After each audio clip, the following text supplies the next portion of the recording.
John in Westport, Connecticut. John, you think Bernie can't get elected? I'm sorry, Tom. I have to disagree with the Larry Wilmore interview where and everywhere Bernie goes. I think it's boutique politics, and I'd like you to. I can take my answer off the air. I'd like you guys to defend, using Denmark. But you really don't think he's going to get any traction. I mean, realistically, like the average American, once they hear Scandinavia, Denmark, that's his stump speech. Yeah. Is really going to gravitate. If Obama couldn't even get that lousy bill, the exchanges through, which was Romney's bill, Romney Care, and they voted it a block, the Republican Party, and took Al Franken and Brick or whatever it was, you really don't think they're going to take Scandinavian-style health care through as President Sanders. I mean, you really don't think that's going to happen, do you? I honestly don't know, John. There is a huge institutional system within the Democratic Party arrayed against Senator Sanders and in favor of Hillary Clinton. And there's an interesting piece about how Al Fromm, it's over on Democratic Underground right now, how Al Fromm basically created the DLC. And in fact, there's a couple of really fascinating quotes out of the whole thing here. This is from Al Fromm's book. Al invented the Democratic Leadership Council. And he says, a little after 4 o'clock on the afternoon, April 6, 1989, keep in mind, this is 3 years before Bill Clinton was president, 92. This is back in 89. George Herbert Walker Bush is president. A little after 4 o'clock in the afternoon of April 6, 1989, I walked into the office of Governor Bill Clinton on the second floor of the Arkansas State Capitol, Little Rock. I've got a deal for you, I told Clinton after a few minutes of political chit-chat. If you agree to become chairman of the DLC, we'll pay for your travel around the country. We'll work together on an agenda, and I think you'll be president one day, and we'll both be important. And with that proposition, Clinton agreed to become chairman of the Democratic Leadership Council, and our partnership was born.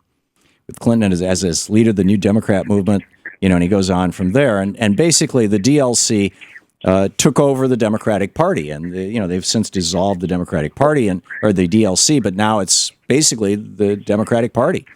And it's going to be a real challenge. Bernie Sanders has got a huge uphill climb, and it's very likely that Hillary, controlling the power centers, controlling the Democratic Party by and large, is going to succeed in keeping him out. I think it's very likely. On the other hand, I think it's, I would never underestimate Bernie Sanders, and I would never underestimate an activated populace.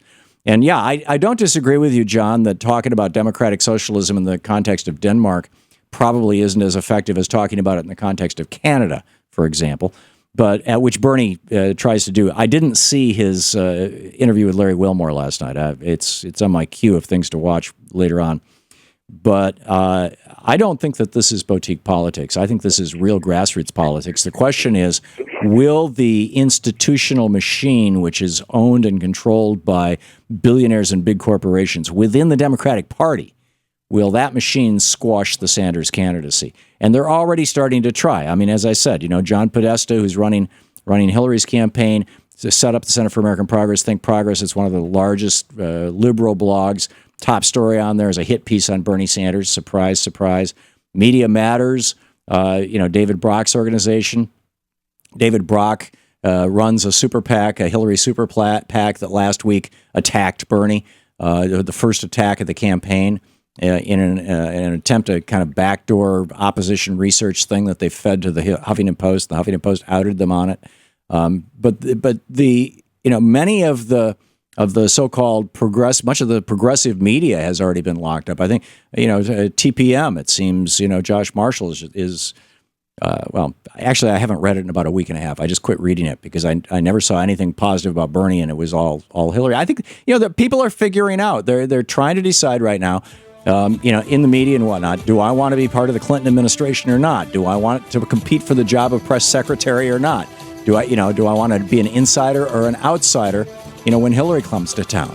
On the assumption that Hillary Clinton is actually going to make it. And like I said, there's a very high probability that she will, and that she'll be our next president. And so, people are they're hedging their bets. They're making their bets. And we'll just have to watch, see how it shakes out.